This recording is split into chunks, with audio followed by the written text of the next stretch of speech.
Hello, this is Shalini Ghosh, and today I'm going to talk about the work that me and my team have been doing on multimodal machine learning for video and image analysis in the Samsung Smart TV division, where I'm a principal scientist and director, but also the technical leader of the multimodal machine learning research team. Soon, I'll be joining the Alexa team of Amazon as a principal research scientist, where I would be continuing my journey in the space of multimodal machine learning. Today's talk would primarily focus on the work done in Samsung on the video analysis work. So here's a bit about my research background. I have worked in various companies like SRI International, Google Research, and Samsung Research, and soon joining Amazon Alexa team. I've also worked for a while on deep learning and machine learning, and also its applications to the field of vision and natural language processing. In recent times, I've been focusing a lot on the multimodal machine learning in videos. So today's talk would cover multimodal machine learning for fine-grained video categorization. So I will go into the depth of the problem, the technical approach, the experiments, and some applications. After that, the second part of the talk, I'll talk about some other multimodal machine learning problems that also we've been working on the side. So in the first part of the talk, as I mentioned, let's talk about the video categorization problem. Now, as I mentioned, right, that we are interested in not just video categorization, but also fine-grained video categorization. Now, what is the motivation for that? Well, as you know, that Samsung Smart TV, is basically a platform which hosts the normal television channels, which we call linear TV, but also other than that, or the other ad-based televisions like Netflix, Amazon, Hulu, etc. But also at Samsung, we own our own TV channel, which is called TV Plus. Now, in this TV Plus channel, sometimes the metadata is not very accurate. For example, if you take this video from TV Plus, as you see from the description on the side, somehow the metadata thinks that this is a scene about Hollywood stars. But when in reality, when you see the video, you can understand what this is about. So how do we correct such metadata? Now, look at this example for instance, right? From TV Plus. Here, the metadata is not really inaccurate because it just says that it's Ed Sport, but it is not giving us a lot of information about what sport is actually playing right now, and that could vary quite a lot, of course, depending on the time of the day, the schedule, the weeks, right? So as a result of it, as we see now, right, that often the metadata could be quite high level or coarse grained. It could be generic and may not be as informative. So the problem that we are trying to solve here is, can we use video content analysis to get more accurate and fine-grained category annotation? And that will actually give us more fine-grained and also more informative metadata. Now, oftentimes, this metadata issue does not really occur in Samsung, TV Plus, but what we saw was that in other data sets like YouTube 8 million dataset, we also see such problems with the metadata or the ground truth annotation.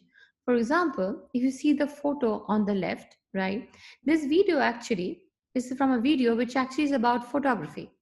But the ground truth says is music because it actually confuses that with the background music that's playing.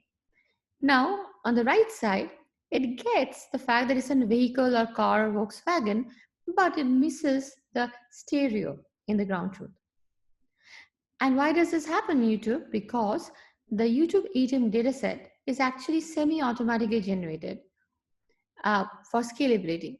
It does take help of raters, but it also uses machine learning, and it actually, as a result of it, has certain errors in the ground truth at times. So thus we thought that being able to do this kind of fine-grained video analysis, we would actually uh, be able to hopefully improve or correct the metadata, which is often not done by taking into account the video content. Often the metadata, whether in Samsung TV Plus or sometimes in Google YouTube, they're generated from titles and text information, but not from the video content analysis. So we wanted to see whether doing video content analysis could actually help improve these kind of metadata issues. For that, we are now building this MiDAS, or microdata annotation platform. And in this MiDAS platform, what we have is, of course, the machine learning models, which are key to our innovation for doing video content analysis. And they are trained on large-scale training data using a hierarchical taxonomy that we built. I'm going to talk about those. And using the machine learning models in the videos, our service extracts these microdata, and we call it microdata as opposed to metadata because our data is much more fine-grained than metadata. And we run evaluation and analysis on those extracted output, and that actually feeds in to 3 client application areas. One is the content recommendation, because if you understand the metadata uh, in a more fine-grained fashion, then in many ways we can actually understand the user, what the user is watching better. So it helps us build better user profile, which helps us generate more personalized content recommendation. But also, it could help in ad relevance and targeting because you're actually able to understand the user better. And similarly, if you build a knowledge or user graph, basically content or user knowledge graph based on the users and also the content, then this could also provide fine-grained content for this kind of knowledge graph. So these are the motivation for building this MiDAS service. And in our MiDAS service, as I mentioned, we are going to we are creating right now the fine-grained microdata, which can be picked up by these downstream applications. Now, in order to build the MiDAS platform, we face the 3 usual challenges of machine learning. One is the data challenge, the other is the taxonomy challenge, and the other is the modeling challenge. Now, for the data challenge, we thought that we have a lot of data in Samsung TV Plus, but the problem is that we don't have enough annotations, right? On the other hand, we have the YouTube 8 million dataset, which has 6 million labeled videos over 3,800 tags. So we thought that we could train our model initially on this YouTube dataset and then adapt it to our dataset or our problem as required. But then there's one problem, the taxonomy. Because YouTube 8 million dataset, as we know, it's actually flat, in this flat in the sense that it treats, like for example, let's say chess and board game in the same, level of the hierarchy. Moreover, it treats very different sort of categories, like for example, category types, for example, snowboarding and concert and guitar in the same level. Now, since we wanted to understand users in a more fine-grained fashion, we thought that we would like to design a more hierarchical taxonomy. And we'll talk about that in a little more detail later, where we want to have this hierarchy. For example, the fact that it's game and it's board game and it's chess, this all sort of arranged in a hierarchy. And also you have these different other potentially specialist models that you could train downstream. For example, like you could have a different specialized model for event, like concert, and a different specialized model like let's say guitar, and or let's say snowboarding, which is an activity, right? So that's why we wanted to create our own taxonomy. But what we did was, once we generated our taxonomy, we created the mapping from the YouTube taxonomy to our own Samsung taxonomy using raters. But that is, of course, way less expensive than annotating data directly ourselves. Now, once we, address the data challenge and the taxonomy challenge, the next was, of course, the modeling challenge. And as we know that video analysis in a multimodal way is a difficult problem. So we'll also talk about the core innovations that we do in that space. And just to talk more a little bit, give a little more detail about the data and the taxonomy. Well, the data set, as I said, is a YouTube 8 million data set. It's a large data set with about greater than actually 6 million human verified labels and 3,800 classes. And of course, the human verified labels are actually semi-automatically generated. So it could be noisy at times. But then what Google does is that they essentially pre-generate the features from raw videos using MediaPipe and then release that data set. And our model takes into as input these kind of pre-generated features, feature vectors. And we try to produce these fine-grained categories based on our taxonomy. And this is an example of how our taxonomy looks like. For example, as I said, games, could have different kinds of games like video game, board game, gambling or card game. Within video game, you could have strategy or simulation. Within certain, simulation, you could have certain other kinds of games. So I'm just showing this, as an example, but actually in reality, our hierarchy can run, 4 or 5 levels deep. So it can be quite deep. And we have about 431 fine-grained categories, and it includes categories from the Samsung TV Plus, the genres that we cover in there, and also the universal metadata, which is across all the linear TV data. And as I said, that we mapped the 3,800 labels of YouTube to these categories and had human raters verify this mapping. And what we did was when we trained baseline models or innovative models on these categories, right? Now, coming to the model. So we thought, okay, now we have the data set and the taxonomy challenge address. Coming to the model, let's think about what makes a video a video. What is it that is different from image analysis? Well, one obvious difference is that video has the additional dimension of time. And so we thought that we wanted to exploit this temporal dimension in videos. So there have been some other papers that I list on the side, which have also tried to do similar things, but their methods are very different. The way we do that is that we say that frames in the same temporal neighborhood in videos have a high chance of having similar attention values. So let's consider this attention model on the left, right?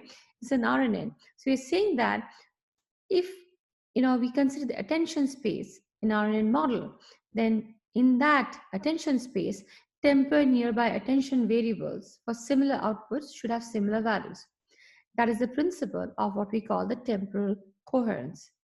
Now, so in this work, we will present a new aspect of temporal coherence in the attention variable space, and we'll show how this temporal coherence can be efficiently encoded using a 1D convolution layer.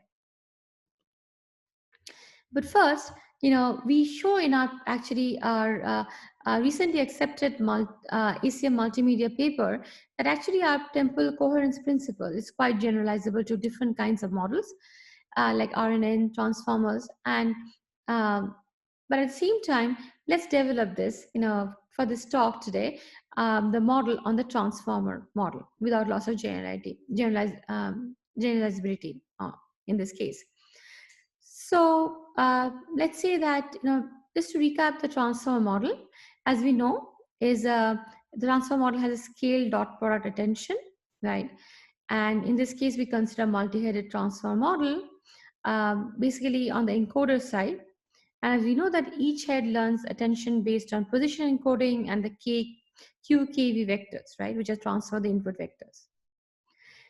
Now, in our case, we are doing this on the encoder model, but our decoder model is simply a DNN plus a softmax layer because we are doing a categorization problem. Now, what is this temporal coherence principle? Well, let's consider the original transformer equation. As we see here, the attention here is defined on this QKV, and that is actually softmax of Q K transpose by root over dk times V.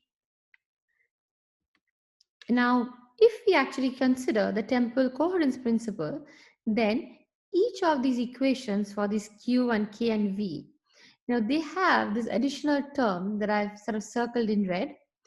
And what this term is essentially saying is that apart from the, let's consider neighborhood in this case, let's say Ni, right? Where we say that basically we have, let's say, a video and we have, let's say, 300 frames, and let's say we are doing these, sliding windows, right? So for each of the frame that you're considering, like in a neighborhood, right? The other nearby frames, as we say, they should have similar attention values, right? So let's call the frame in question to be I. Then we are saying that the jth frames, right, essentially, which are around I, they should have similar values. And that is defined by this lambda parameter. But then, as we can understand, if if you have the ith frame in our, window or in our neighborhood, then the jth frame, which is near it, would have probably even a higher value of similarity score, similarity score than the jth value, which is further away from the ith frame, right? So there is this attenuating effect, right? So in this case, that's why we thought that this lambda ij parameter essentially could be defined as a double exponential in this double exponential form that I've shown below, where it's exponential minus qi, qj, 2 norm. And this captures the degree of influence of the neighborhood, right? So once we have that, we say, okay, this is actually these equations and transform and are modified to capture the neighborhood frames, right, that affect the attention of the ith frame. However, what we see is that this lambda, if we had it in that form, then would not be a learnable parameter. So we thought, how about we replace the lambda now with this wij, which is essentially a learnable weight, but we keep the lambda essentially as a prior, right? So this double exponential form that we see, right? We say that let that be the prior with which we initialize our model, and then once we initialize our model with this domain sort of knowledge that is coming with the prior, then we actually learn this wij. Now, once we do that, and if we fold the I and the J into the neighborhood variable, basically, if we actually do that, we say into the neighborhood Ni, that where J, every J belongs to, now the neighborhood Ni, then essentially we can see that it gets into a convolution form. And this is actually one of the key insights of this problem, that even though we have these these modifications to these equations in transformer, it actually could be encoded very efficiently in terms of the time as well, because ultimately the form that we get is a 1D convolution form. And thus the insight here is that temporal coherence can be modeled using a 1D convolution layer with a double exponential prior.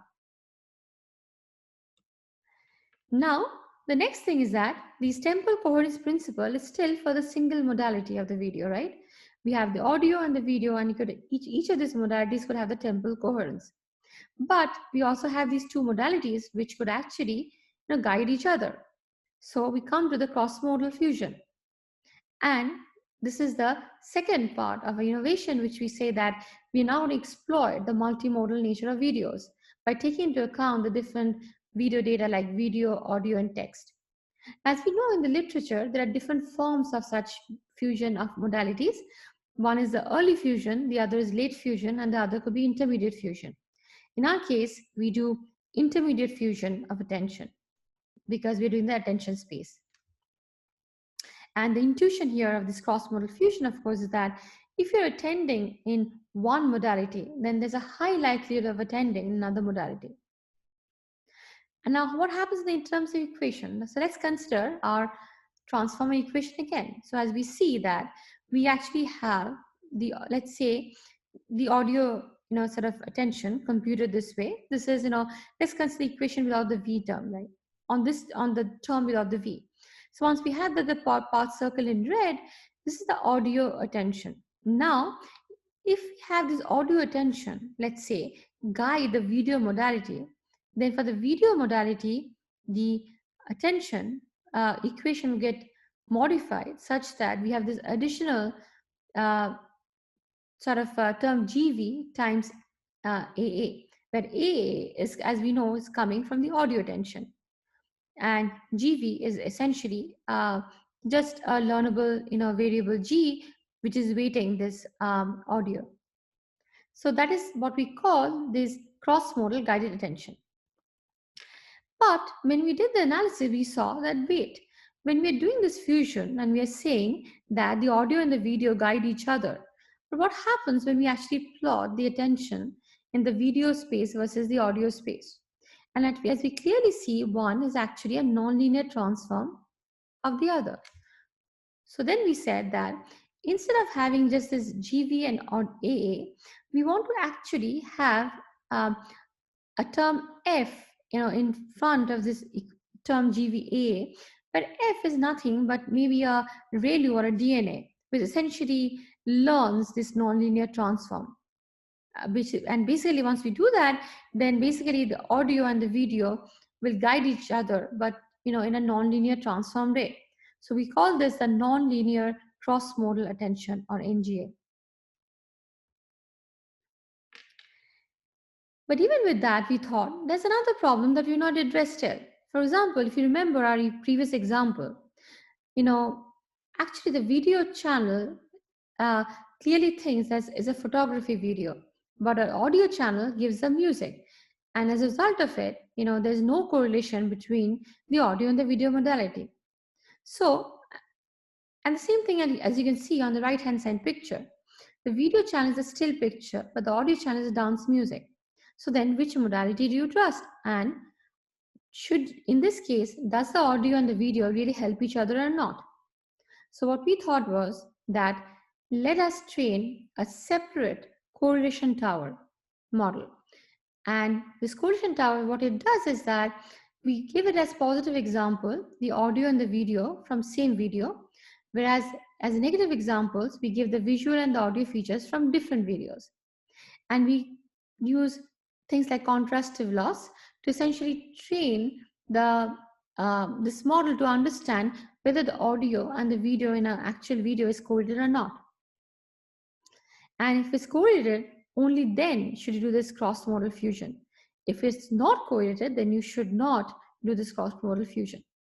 So using this principle, now we have our original transformer equations on the left modified as these new transformer equations. As you can see, in this case, if the correlation tower, has additional now adds this variable gi in front of our the existing equation, and we say that the correlation tower prediction, if it's actually going to be 1 if the modalities are correlated, and 0 if it's not, which means that it acts as a gating effect. If it's not correlated, then the cross-modal fusion will not happen. Whereas if it's correlated, then the cross-modal fusion will happen. So now putting this all together, we have a final equation which has the temporal coherence model using 1D convolution. It has a cross-modal non-linear guided attention and has a correlation tower prediction all incorporated into one. And now finally, we actually see that this is the architecture that we have. We have let's say the video tower, the audio tower. As we see that we have the temporal correlation by 1D convolution implemented each modality. And between these modalities, we have the non-linear guided attention implemented. And there's a separate correlation tower which predicts whether it's correlated or not, the audio and the video. And based on that, the gating logic decides whether this correlation should happen or not. So this is our final model, a transfer model with TC plus NGA plus correlation, as we say. And this is a summary of the innovation. I'm going to go to the results next. As we saw that we can actually have temporal coherence, which can be efficiently implemented using 1D convolution. We have the multimodal fusion with nonlinear transform. We have a correlation tower, which actually guides this nonlinear fusion. We have a diverse models, in the sense that our proposed method is actually generalizable to different kinds of models like RN attention, transformer, etc. And our multimedia 2020 conference paper would have the details. And also now we're doing this hierarchical model where we are actually doing the fine-grained taxonomy and also have the hierarchical laws, which is also, sort of an archive paper at this point.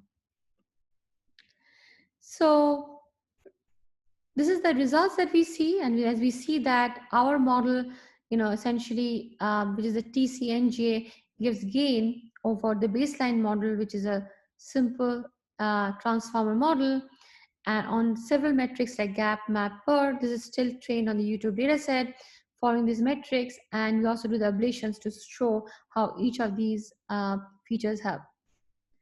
Now, what we see is that we also do this level by level. Since our model is hierarchical, rather not our taxonomy is hierarchical, we actually have these levels 0, 1, 2, 3 predictions.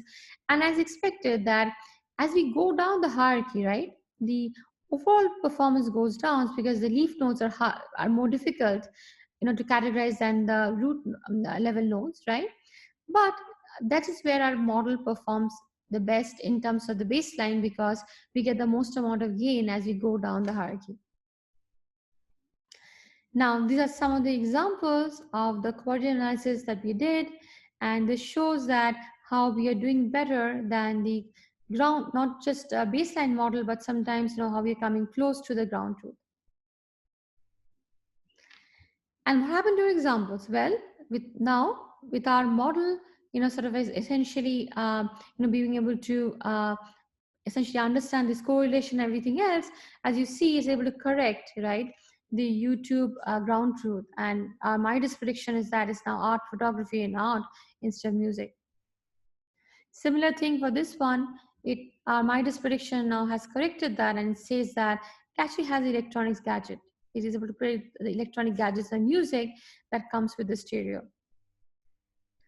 Now, of course, we have errors, and there's a lot of improvement in any of these tech. And there's some of the, sort of analysis that we did. And what we saw that sometimes MiDAS can make some subtle error. For example, in example 3 here, MiDAS thinks that it's a musical instrument. As you see from it, it's odd, but as you can see in the shape, it's not surprising, I guess, that MiDAS got confused. But in some cases, though, we realize that MiDAS is actually doing better than the ground truth. And even though it comes as an incorrect prediction because not matching with the ground truth, but actually a MiDAS prediction was correct, because in this case, if you see the ground truth just saved game. But MiDAS is actually able to go more fine-grained and say sports and soccer, right? Now, since soccer was not part of the ground truth, it got it incorrect, but actually our MiDAS was correct in this case. So we are also working on improving, our metrics to be more aligned with our hierarchical taxonomy. So as I said, some of the mitigation strategies for improvement are, we can of course add text metadata because we are not yet adding text. The YouTube, data set that is released is only on the audio and the video part. So we actually were not able to integrate the text. So in our actual Samsung TV Plus setting, we try to incorporate the text. And also, we are trying to collect more data on specific class of examples which are rare, for example, this kind of artwork, and also see if we can actually help improve the ground truth in certain cases. So this mismatch between ground truth and our model prediction doesn't happen. So this is the Samsung TV Plus. Now we took this pre-trained YouTube model, and essentially that we created, using our innovative technology, and we ran it on this TV Plus program data straight. This is the MiDAS pipeline. We actually took the TV Plus program. In this case, we had raw videos. We used MediaPipe to get the feature vector, and then we ran our pre-trained model on that, and we found the metadata that's extracted.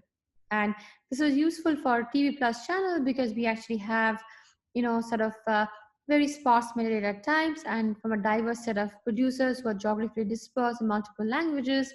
So this is a video content analysis, is certainly helping us, do this very fine-grained meta or microdata for our TV Plus channels. And of course, in the future, we want to do more transfer learning, where we actually now annotating the TV Plus programs so that we can take the YouTube model and fine-tune it on this space. But even without the fine-tuning, just running this YouTube innovative model on the TV Plus data, we found that this is one example where you see that video metadata, said that average weekday with professional climber Sasha Deguin and our actually MiDAS, prediction actually could say that it actually the genres or the micro genres that we're interested in, like travel and place and nature and sports and endurance. Similarly, this was very interesting because here the metadata description was actually wrong.